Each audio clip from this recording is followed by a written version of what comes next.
नमस्कार दोस्तों। वेदामृत में आज जिस टॉपिक को हम लोग लेंगे वो है म्यूकरमाइकोसिस या ब्लैक फंगस। इसी को बोलते हैं जाइगोमाइकोसिस।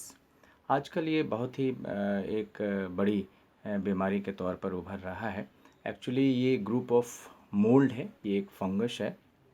इसमें सेम स्पेसीज़ के बहुत सारे जो हैं ये अलग अलग मोल्ड हैं।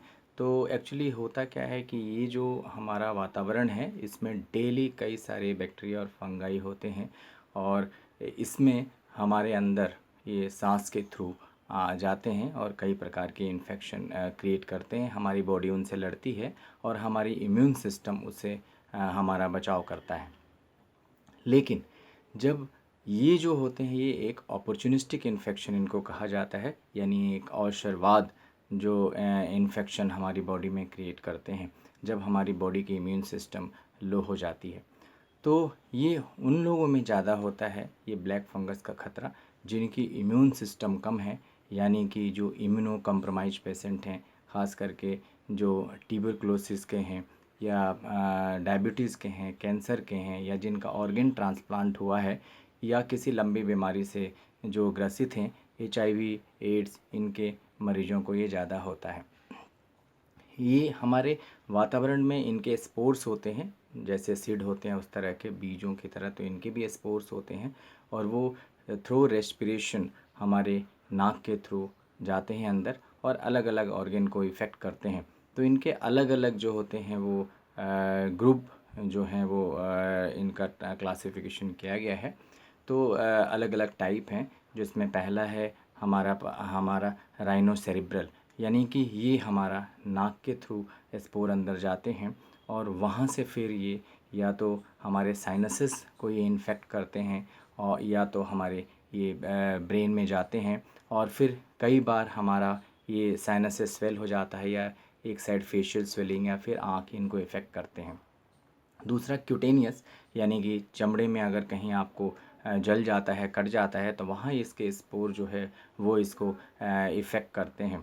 और उसके अलावा जो है ये एक डिसेमिनेटेड ग्रुप है, यानी कि ये क्या होता है कि हमारे ब्लड में जा कर के और अलग अलग ऑर्गन को जो है वो इफ़ेक्ट करते हैं।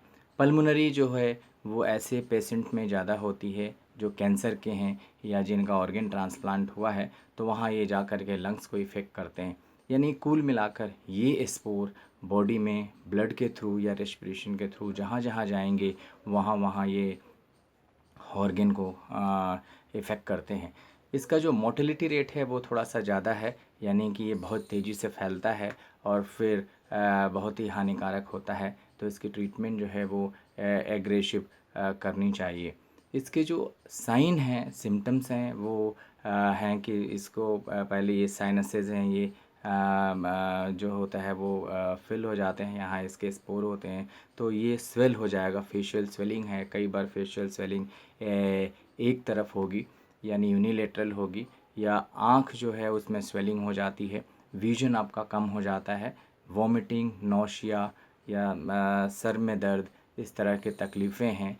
जहाँ भी ये क्या होता है कि ब्लड के थ्रू जाता है तो हमारा जो ब्लड है उसकी जो कैपिलरीज़ है उसमें क्लॉटिंग करता है और क्लॉटिंग के कारण ये जो अगल बगल के जो टिश्यूज़ हैं वहाँ ब्लड सप्लाई बंद हो जाती है और फिर वो ब्लैक हो जाता है, यानी कि वो टिश्यू जो है वो डेड हो जाता है।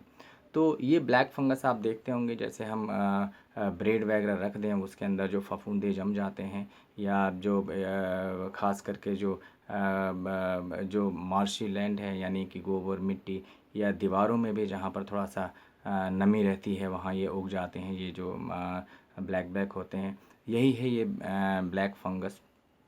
तो इससे बचाव का सबसे जो अच्छा उपाय है वो ये है कि हम जो है अपने थोड़ा सा मास्क का उपयोग ज़रूर करें जब भी हम धूल मिट्टी में जाएं। दूसरा, जो इम्यूनिटी सिस्टम है उसको हम बचा कर रखें। जो लोग शुगर के मरीज़ हैं वो शुगर के मरीज़ जो हैं वो अपनी शुगर को मॉनिटर करते रहें और उसको मेंटेन रखें।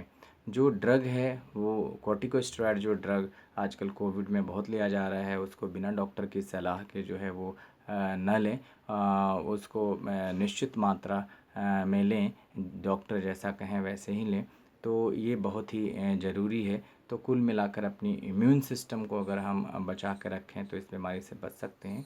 नीम बहुत अच्छा काम करता है। तो नीम जो है वो आप इसमें नीम की तेल आती है, वो भी 2-2 बूंद नाक में डाल सकते हैं, स्किन में भी लगा सकते हैं जहाँ कटा हो। और नीम की टैबलेट आती हैं, गिलोय है, गंधक रसायन होता है आयुर्वेद में, वो बहुत ही अच्छा काम करता है। तो गंधक रसायन का आप लोग यूज इसमें कर सकते हैं। हरिद्रा हल्दी जो है वो भी एक एंटीबैक्टीरियल एंटी फंगल का काम करता है, तो इसको लें। अश्वगंधा है, उसको किसी भी फॉर्म में, पाउडर या तो टैबलेट के फॉर्म में, या मुलेठी है, इसको भी आप किसी भी फॉर्म में जो है वो ले सकते हैं। तुलसी बहुत अच्छा है, तो तुलसी का भी यूज करना चाहिए। तो ये जो चीज़ें हैं कुल मिलाकर आपकी इम्यून सिस्टम को, इम्यूनिटी को हमें बढ़ाना है।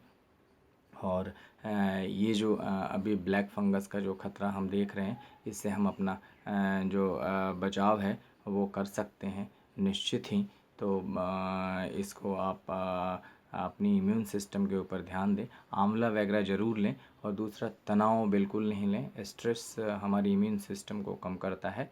और नींद जो है वो बहुत अच्छी लें। तो हम लोग इस जो ये ख़तरा है, इससे बहुत हद तक अपने को बचा सकते हैं।